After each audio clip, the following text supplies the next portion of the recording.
Thank you, Jade. Well, big news in the presidential election. Nikki Haley plans to announce today that she is officially dropping out of the race. Haley emerged as former President Donald Trump's main rival, winning primaries in Washington, D.C. and Vermont. But Trump almost had a clean sweep on Super Tuesday, winning 14 out of 15 states. All right, we want to go now live to Charleston, South Carolina, and Nikki Haley taking the podium to make that announcement. Let's listen in. No regrets. And although I will no longer be a candidate, I will not stop using my voice for the things I believe in. Our national debt will eventually crush our economy. A smaller federal government is not only necessary for our freedom, it is necessary for our survival. The road to socialism is the road to ruin for America. Our Congress is dysfunctional and only getting worse. It is filled with followers, not leaders. Term limits for Washington politicians are needed now more than ever.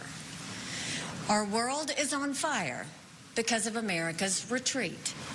Standing by our allies in Ukraine, Israel, and Taiwan is a moral imperative. But it's also more than that. If we retreat further, there will be more war, not less.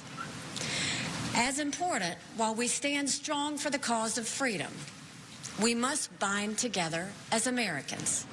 We must turn away from the darkness of hatred and division.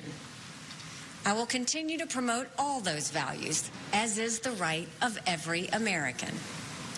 I sought the honor of being your president.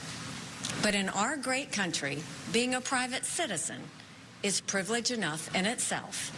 And that's a privilege I very much look forward to enjoying.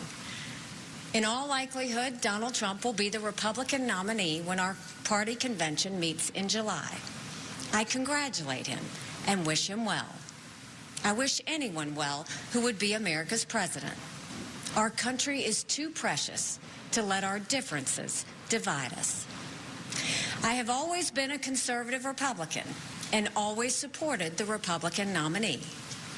But on this question, as she did on so many others, Margaret Thatcher provided some good advice when she said, quote, "Never just follow the crowd. Always make up your own mind." It is now up to Donald Trump to earn the votes of those in our party and beyond it who did not support him. And I hope he does that. At its best, politics is about bringing people into your cause, not turning them away.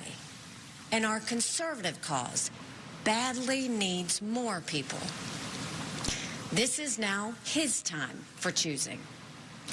I end my campaign with the same words I began it, from the book of Joshua.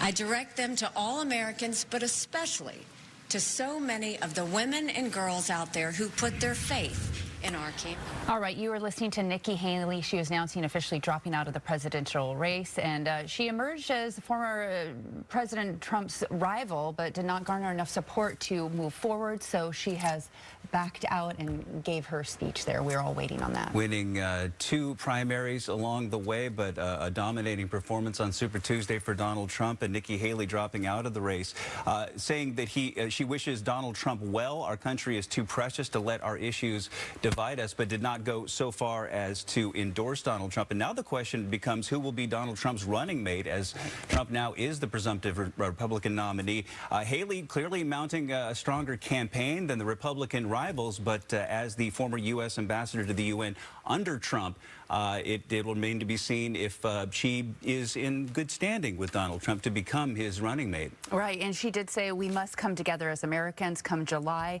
She congratulates Donald Trump moving forward, and she says, I've always supported the Republican nominee. It's now up to Donald Trump to earn the rights of the party that he did not, that those folks did not support him. So we will see come July where this goes and where Nikki Haley actually lands. All right, next Tuesday, voters here in Washington and 6 other states and territories will vote. We have full guides on everything you need to know about the upcoming primary on our website, fox13seattle.com/election. That's where you can find everything you need to know, like drop box locations, and learn more about the candidates.